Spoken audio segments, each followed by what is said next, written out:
현재 유네스코에서는 2년마다 세계 문해의 날 9월 8일에 세종대왕 문해상을 수여하고 있다고 합니다. 이 상은 1989년 한국 정부가 유네스코에 제의하여 제정되었다고 합니다.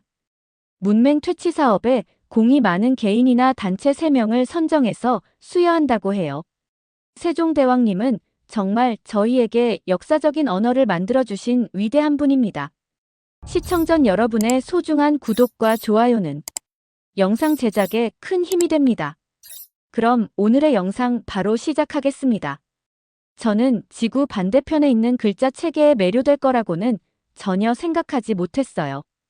옥스퍼드 대학의 언어학 교수로서 제 삶은 정말 단순하고 평범했거든요. 매일 똑같은 일상이 반복되고 있었어요. 수업을 하고 연구를 하고 가끔 다른 교수님들과 회의를 하고 있었죠. 저는 이런 일상이 좋았어요. 꼭 맞는 오래된 스웨터처럼 편안했거든요. 제 작은 연구실에는 세계 각국의 글자 체계에 관한 책들이 높은 책장에 가득 차 있었어요. 책상 위에는 언어에 대한 논문들이 항상 쌓여 있었죠. 창문으로는 오래된 대학 건물들과 수업에 급히 달려가는 학생들이 보이고 있었어요. 그런데 그 평범한 일상이 어느 비 오는 아침에 완전히 바뀌었어요. 이메일을 확인하고 있는데 유네스코 언어위원회에서 온 메일을 발견했거든요. 처음에는 그냥 또 다른 뉴스레터겠지 하고 거의 무시할 뻔했어요. 스톤 교수님, 이메일에는 이렇게 적혀 있었어요. 교수님의 글자 체계에 관한 지식이 저희가 진행하는 한글에 관한, 그러니까 한국어 알파벳에 관한 특별 프로그램에 꼭 필요합니다. 저는 의자에 등을 기대며 놀라고 있었어요. 한글은 물론 흥미로웠죠. 수백 년 전에 한국의 어떤 왕이 일반 사람들도 읽을 수 있도록 만든 글자라는 것을 알고 있었어요. 또 각 글자가 소리를 낼 때 입이 어떻게 움직이는지 보여주도록 영리하게 디자인되었다는 것도 알고 있었죠. 하지만 저는 한글을 깊이 연구한 적은 없었어요. 왜 하필 나지? 저는 혼잣말을 하고 있었어요. 난 한국어 전문가가 아닌데. 창밖에서는 비가 더 세차게 내리며 유리창을 두드리고 있었어요. 책장을 보니 오래전에 사서 거의 펴보지 않았던 한국어 글자에 관한 얇은 책이 눈에 띄었어요.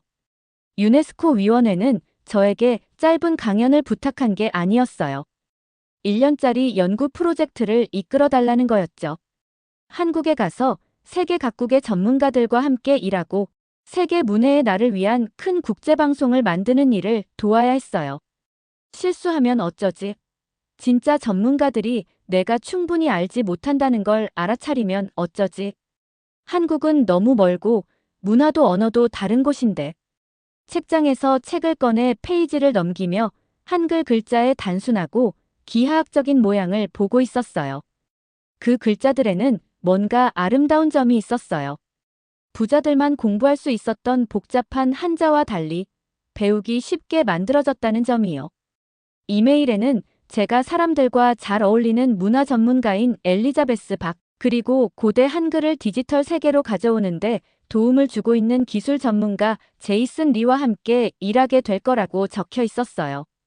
그때 제 전화기가 울렸어요.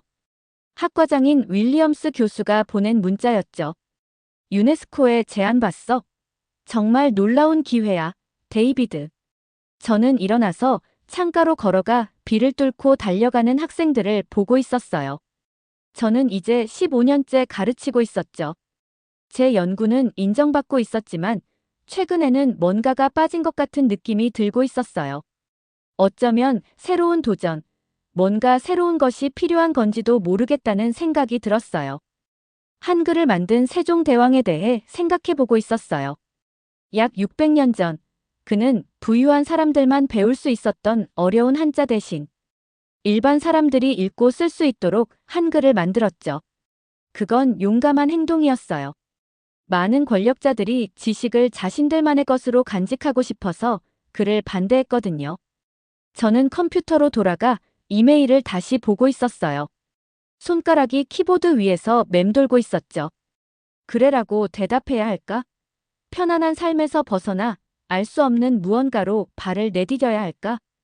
제 안에서 무언가가 이 프로젝트로 저를 이끌고 있었어요. 이건 단지 또 다른 글자 체계를 연구하는 것만이 아니었어요. 한 왕이 그의 백성들에게 준 선물, 모든 사람에게 지식을 제공하는 것에 관한 이야기였죠. 그리고 어쩌면 이 고대 알파벳이 우리 현대 디지털 세계에 중요한 무언가를 가르쳐 줄지도 모른다는 생각이 들었어요. 깊은 숨을 들이쉬고 답장을 입력하기 시작했어요. 한글 연구 계획에 참여하게 되어 영광입니다. 보내기를 클릭했을 때 저는 이 결정이 모든 것을 바꿀 거라는 걸 알지 못했어요. 언어에 대한 이해, 심지어 교사로서의 제 목적을 바라보는 방식까지요. 한글의 세계로 떠나는 제 여정은 이제 막 시작되고 있었습니다. 서울에 발을 딛는 순간 공항은 정말 크고 사람들로 붐비고 있었죠. 한글 글자가 적힌 밝은 표지판들이 사방에 걸려 있었는데 저는 그중 어떤 것도 읽을 수 없었어요. 사람들은 한국어로 이야기하며 제 옆을 빠르게 지나가고 있었고 저는 완전히 길을 잃은 기분이었어요. 내가 무슨 짓을 한 거지? 짐을 기다리며 저는 혼잣말을 하고 있었어요. 난 여기에 어울리지 않아. 호텔로 가는 택시 안에서는 상황이 더 안 좋아졌어요. 기사님이 한국어로 저에게 말을 걸려고 했지만 저는 그저 고개를 흔들며 휴대폰에 저장해둔 호텔 주소를 보여드릴 수밖에 없었어요. 창밖으로는 서울의 높은 건물들, 그리고 제게는 아무 의미도 없는 한글 간판들이 보이고 있었어요. 이 도시는 조용한 옥스퍼드 거리와는 너무나 달랐어요. 호텔 방은 제 은신처가 되었어요.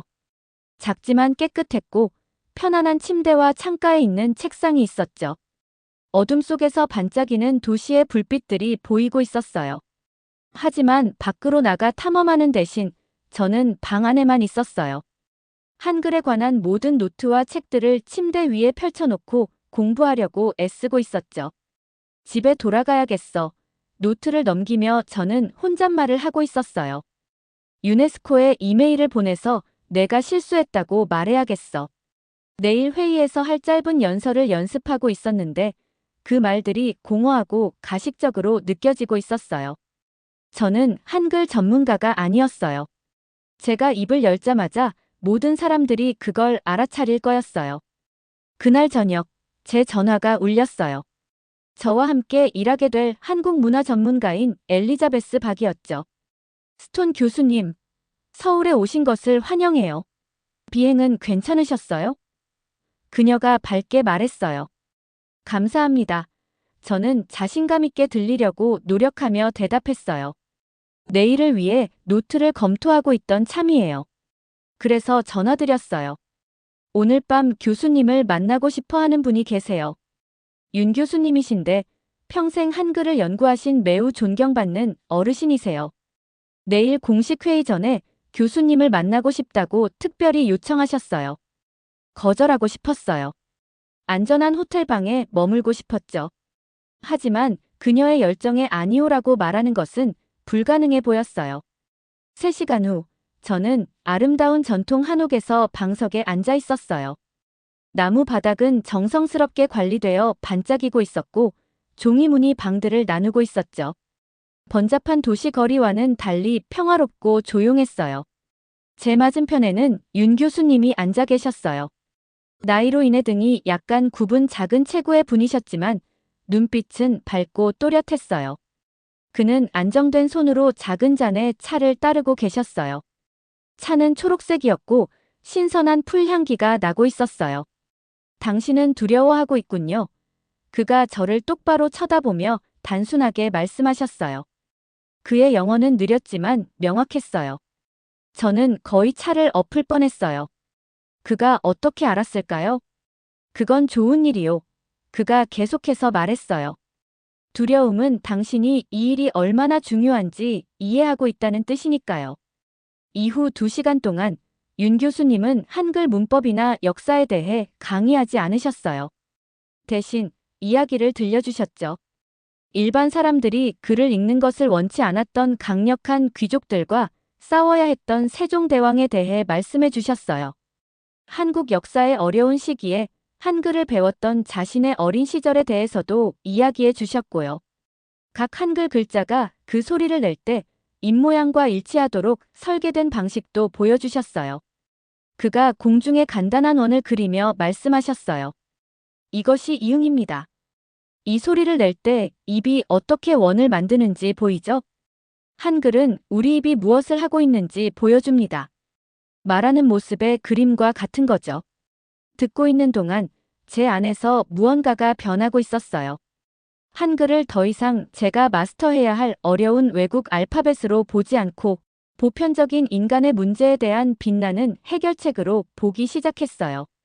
즉, 모든 사람이 쉽게 글 읽는 법을 배울 수 있도록 하는 방법이었죠. 윤 교수님은 우리 사이 테이블에 오래된 책 한 권을 올려놓으셨어요. 책 페이지는 세월의 흔적으로 누렇게 변해 있었어요. 이것은 400년 전에 한글로 인쇄된 것입니다. 그가 말했어요. 한글이 있기 전에는 수년간 공부할 시간이 있는 부유한 남자들만 읽고 쓸 수 있었어요. 한글이 생긴 후에는 여성들과 가난한 아이도 단 며칠이나 몇 주 만에 배울 수 있게 되었죠. 누가 지식을 가질 수 있는지를 바꾼 겁니다. 저는 조심스럽게 오래된 페이지를 만지고 있었어요. 갑자기 이것이 단지 제 학술 연구를 위한 글자 체계를 배우는 것이 아니라는 것을 깨달았어요. 이것은 왕의 단순한 글자 선물이 어떻게 수세기에 걸쳐 수백만 명의 사람들에게 지식의 문을 열어주었는지 이해하는 것이었어요. 스톤 교수님, 제가 떠날 때 윤 교수님이 말씀하셨어요. 당신이 이 프로젝트에 초대된 이유는 한글에 대해 모든 것을 알고 있어서가 아닙니다. 당신이 다른 사람들에게 왜 한글이 중요한지 알려줄 수 있기 때문에 초대된 것이죠. 그날 밤 호텔방으로 돌아와서 저는 다시 제 노트를 보고 있었어요. 하지만 이번에는 그것들을 당황하지 않기 위해 외워야 할 정보로 보지 않았어요. 대신 글자가 어떻게 사람들의 삶을 바꿀 수 있는지에 대한 매혹적인 이야기의 실마리로 보고 있었죠. 창가로 걸어가 서울을 내다보았어요. 한글 간판들이 더 이상 위협적으로 느껴지지 않았어요. 그것들은 아름다운 무언가를 나타내고 있었어요. 부자든 가난하든 모든 사람이 읽을 수 있는 기회를 가질 자격이 있다는 왕의 믿음이었죠.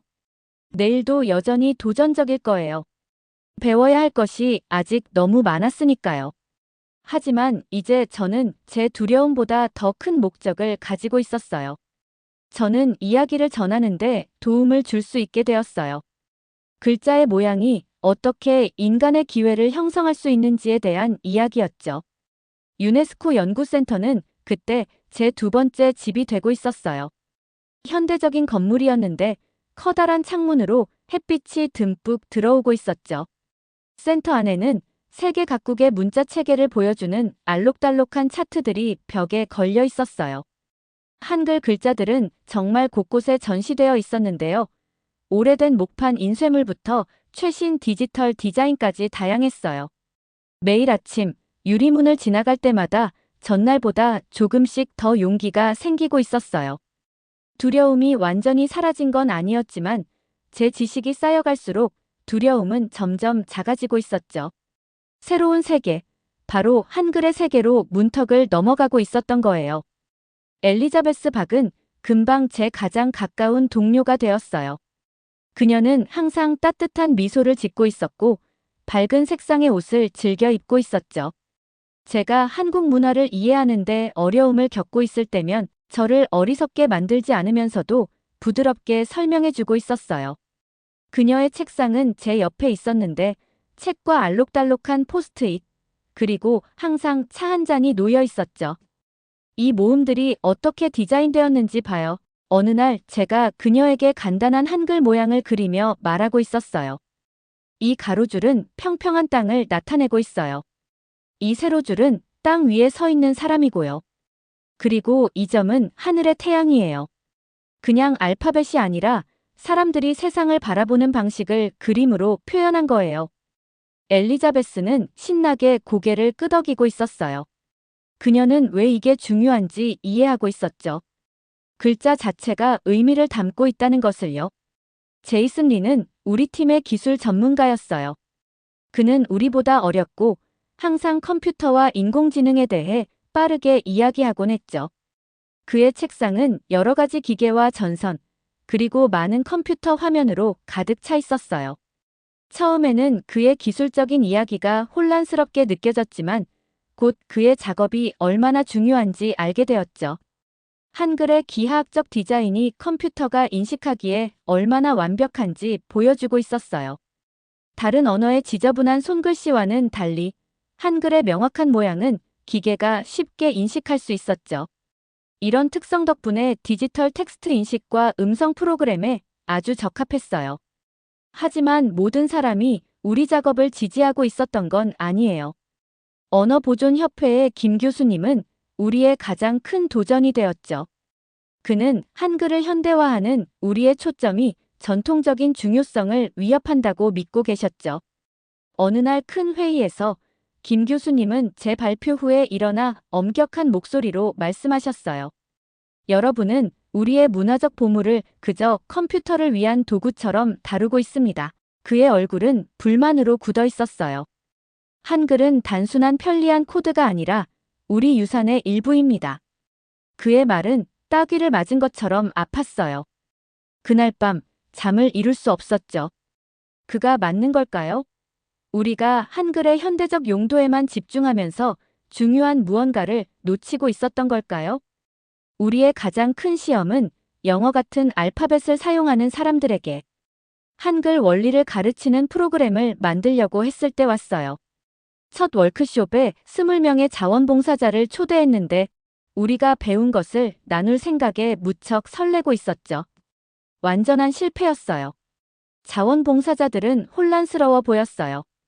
우리에게는 너무나 명확해 보이는 개념들을 그들은 이해하기 어려워하고 있었죠. 몇몇 사람들은 좌절감을 안고 일찍 떠났어요. 우리가 세심하게 계획한 수업은 전혀 효과가 없었던 거예요. 우리가 뭔가 근본적인 걸 놓치고 있어요. 다음 날 엘리자베스와 제이슨에게 말했어요. 우리는 센터의 작은 카페테리아에 앉아 점심을 먹고 있었죠. 비가 창문을 타고 흘러내리고 있었는데 마치 우리의 우울한 기분을 반영하는 것 같았어요. 그날 밤 아파트에서 실패한 워크숍에 대한 생각을 멈출 수 없었어요. 창가에 서서 서울의 도시 불빛을 바라보고 있었죠. 자동차들이 거리를 따라 움직이고 있었고 한글 간판들이 건물을 밝히고 있었어요. 그때 윤 교수님이 말씀하셨던 것이 떠올랐어요. 세종대왕은 가장 단순한 농부도 며칠 만에 읽을 수 있도록 한글을 만드셨습니다. 갑자기 우리의 실수를 깨달았어요. 우리는 한글을 대학 교수처럼 가르치고 있었던 거예요. 세종대왕이 농부들에게 가르쳤을 방식이 아니라요. 단순함이 목적이었는데 우리는 오히려 복잡하게 만들고 있었던 거죠. 다음 날 아침, 저는 새로운 아이디어를 가지고 일찍 센터에 도착했어요. 우리는 한글을 처음 사용했던 사람들처럼 경험해야 해요. 엘리자베스와 제이슨에게 설명하고 있었어요. 전문가가 아니라 처음으로 읽는 기쁨을 발견하는 평범한 사람들처럼요. 우리는 접근 방식을 완전히 바꿨어요. 기술적인 설명 대신 게임과 간단한 활동들을 만들었죠. 거울을 사용해 입모양이 글자 모양과 일치한다는 것을 보여주고 있었어요. 기본 소리를 기억하는데 도움이 되는 알록달록한 카드와 간단한 노래도 만들었고요. 새로운 워크숍을 다른 그룹과 시도했을 때 놀라운 일이 일어났어요. 사람들이 빠르게 배우고 있었죠. 첫 한국어 단어를 소리내며 미소 짓고 있었고 심지어 아이들도 참여해서 이해할 수 있었어요. 우리는 이 새로운 교육 방법을 많은 사람들이 읽을 수 없는 나라의 학교에 가져갔어요. 아이들이 우리의 간단한 교구 주변에 모이고 있었죠. 글자가 어떻게 작동하는지 이해했을 때 그들의 얼굴이 환해졌어요. 한 번도 읽는 법을 배우지 못했던 어른들도 갑자기 자신의 이름과 간단한 단어를 쓰고 있었어요. 심지어 김 교수님도 우리의 새로운 접근 방식이 효과가 있다는 것을 인정할 수밖에 없었어요. 그는 시골 학교에서 진행된 우리 수업 중 하나를 방문하셨죠. 여러분은 한글의 정신을 존중하고 있군요. 아이들이 흥분해서 첫 단어를 읽는 모습을 보며 조용히 말씀하셨어요. 그의 평소 엄격한 표정이 조금 부드러워지고 있었죠. 우리 프로젝트가 성장하면서 저도 함께 성장하고 있었어요. 더 이상 외국 문자 체계를 연구하는 교수가 아니었죠. 더 큰 무언가의 일부가 되었어요. 세종대왕이 수백 년 전에 원했던 것처럼 사람들이 읽는 힘을 발견하도록 돕는 일이었죠. 세계 문해의 날이 다가오면서 우리 작은 팀은 더 큰 도전에 직면하고 있었어요. 하지만 이제 우리에게는 동료들이 있었고 더 나은 이해력이 있었으며 가장 중요하게는 단순한 연구를 넘어서는 명확한 목적이 있었어요. 한글은 단지 종이 위의 글자가 아니었어요. 누구나 건널 수 있는 지식으로 가는 달이었던 거죠. 우리의 가장 큰 도전은 유네스코 방송을 딱 3주 앞두고 찾아왔어요. 저는 연구센터에서 커피를 마시고 있었는데 제이슨이 걱정스러운 얼굴로 들어왔어요. 그는 태블릿을 내밀며 뉴스 기사를 보여주고 있었죠. 유명한 기술 회사가 어떤 언어든 즉시 번역할 수 있는 새로운 컴퓨터 프로그램을 발표했다는 내용이었어요. 그들의 광고 문구는 이랬죠. 왜 읽는 법을 배우나요? 당신의 휴대폰이 대신해 드릴 텐데요. 커피잔을 입으로 가져가다 그대로 멈춰버렸어요. 우리 프로젝트에는 정말 안 좋은 소식이었죠. 기계가 모든 번역을 할 수 있다면 왜 사람들이 다른 문자 체계를 배울 필요가 있을까요? 한글이 왜 중요할까요? 그날 연구센터는 침울한 분위기에 쌓여 있었어요. 엘리자베스의 평소 미소도 사라져 있었고 제이슨은 계속해서 더 많은 뉴스가 있는지 컴퓨터를 확인하고 있었어요. 심지어 벽에 걸린 밝은 한글 포스터들도 색이 바랜 것처럼 느껴지고 있었죠. 어쩌면 그들이 맞을지도 몰라요. 제이슨이 긴급 회의 중에 조용히 말하고 있었어요. 아마 미래에는 더 이상 아무도 다른 문자 체계를 읽을 필요가 없을지도 모르겠어요. 제 뱃속에 무거운 돌덩이가 내려앉은 것 같았어요. 우리의 모든 여정이 의미 없었던 걸까요? 우리가 알고 있는 문자가 자동차가 발명된 후의 마차처럼 구식이 되어가고 있는 걸까요? 그날 밤 잠을 이룰 수 없었어요. 제 아파트는 10층에 있었는데 창가에 서서 서울의 반짝이는 불빛들을 바라보고 있었죠. 저 불빛들 사이 어딘가에서 수백만 명의 사람들이 한글로 읽고 쓰고 있을 거예요. 친구들에게 메시지를 보내고 일기를 쓰고 아이들에게 잠자리 이야기를 들려줄 거예요. 시골 학교에서 아이들이 처음 읽는 법을 이해했을 때의 표정이 떠올랐어요. 그들의 눈은 기계 번역이 절대 줄 수 없는 특별한 종류의 기쁨으로 빛나고 있었죠. 또한 세종대왕이 지식을 부자와 권력자들만을 위해 간직하려는 사람들과 싸웠던 이야기도 생각났어요. 이 새로운 기술이 다른 종류의 문제를 만들고 있는 건 아닐까요? 사람들이 스스로 배우는 대신 기계에 의존하게 만드는. 다음 날 아침, 저는 엘리자베스와 제이슨을 긴급 회의로 불렀어요. 우리가 이 문제를 완전히 잘못 생각하고 있었어요. 문제는 문자 체계가 기술에 살아남을 것인가가 아니에요. 우리 스스로 읽고 쓰는 것을 멈췄을 때 우리 마음에 무슨 일이 일어나는가에 관한 것이죠. 사흘 밤낮으로 우리는 그 어느 때보다 열심히 일했어요. 거의 잠도 자지 않았죠. 센터로 음식을 배달시켰고 유네스코 방송을 위한 발표 내용을 완전히 바꿨어요. 마침내 세계 문해의 날이 왔을 때 저는 전 세계 수백만 명의 사람들에게 우리 프로그램을 방송할 카메라 앞에 서 있었어요. 손은 떨리고 있었지만 목소리는 힘이 있었죠. 한글은 부자와 권력자들만이 아니라 모든 사람에게 읽고 쓸 수 있는 힘을 주기 위해 만들어졌습니다. 오늘날 우리는 비슷한 선택에 직면해 있어요. 기계가 우리 대신 읽고 생각하게 할 건가요? 아니면 더 많은 사람들이 스스로 읽는 법을 배우도록 기술을 활용할 건가요? 우리는 프로그램의 영상을 보여주었어요. 한글의 논리적인 디자인이 배우기 쉬울 뿐만 아니라 새로운 기술에도 완벽하다는 것을 시연했죠. 가장 중요하게 기계를 통하지 않고 직접 읽고 쓰는 행위가 수동적으로 보는 것만으로는 절대 할 수 없는 방식으로 우리의 뇌를 발달시키는데 도움이 된다고 설명했어요. 우리가 직접 읽고 쓸 때 설명을 이어갔어요. 단순히 정보를 얻는 것이 아니라 우리의 마음을 발전시키는 거예요. 새로운 방식으로 생각하는 법을 배우게 되죠. 이것은 기계가 우리에게 줄 수 없는 것입니다. 반응은 압도적이었어요. 여러 나라의 학교들이 우리의 교육 자료를 원했고, 심지어 우리를 걱정하게 했던 그 기술 회사도 인간의 언어를 대체하는 것이 아니라 향상시키는 프로그램에 대해 함께 일하자고 연락해 왔어요. 몇 달 후 옥스퍼드로 돌아가기 위해 짐을 싸고 있을 때 엘리자베스가 특별한 선물을 가져왔어요.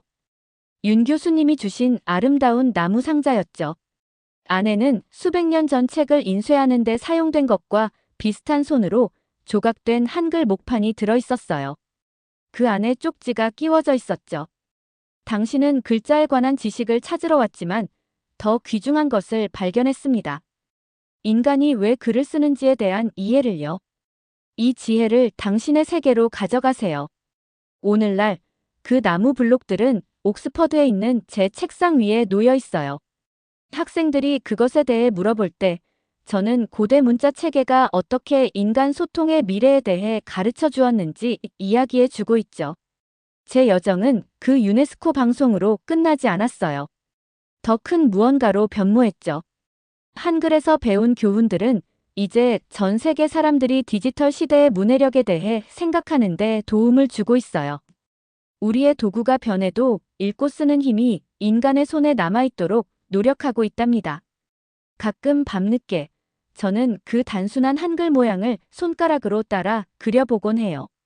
제 여정이 저를 어떻게 변화시켰는지 생각하게 되죠. 한글의 세계에 긴장된 교수로 들어갔다가 다른 모습으로 돌아왔죠. 글을 쓰는 것이 단지 종이에 단어를 적는 것 이상이라는 것을 이해하는 사람으로요. 그것은 자유에 관한 것, 스스로 생각하는 것에 관한 것, 그리고 기계가 해석해주는 것에 의존하지 않고 지식에 직접 연결되는 것에 관한 거예요. 제가 가지고 온 보물은 단지 영리한 알파벳에 관한 정보가 아니었어요. 그것은 똑똑한 기계의 세상에서도 언어가 왜 중요한지 이해하는 것이었죠. 세종대왕의 단순한 글자 선물이 오늘날에도 여전히 삶을 변화시킬 힘을 가지고 있다는 것을 보는 것이었어요. 모든 문자 체계는 이야기를 들려줘요. 하지만 한글은 제게 가장 중요한 이야기를 가르쳐 주었어요. 우리의 기계가 아무리 똑똑해지더라도 우리가 스스로 읽고 쓰는 것을 계속해야 하는 이유에 관한 이야기를요. 오늘의 사연은 여기까지입니다. 여러분의 구독과 좋아요는 영상 제작에 큰 힘이 됩니다. 그럼 오늘의 영상 마치겠습니다. 감사합니다.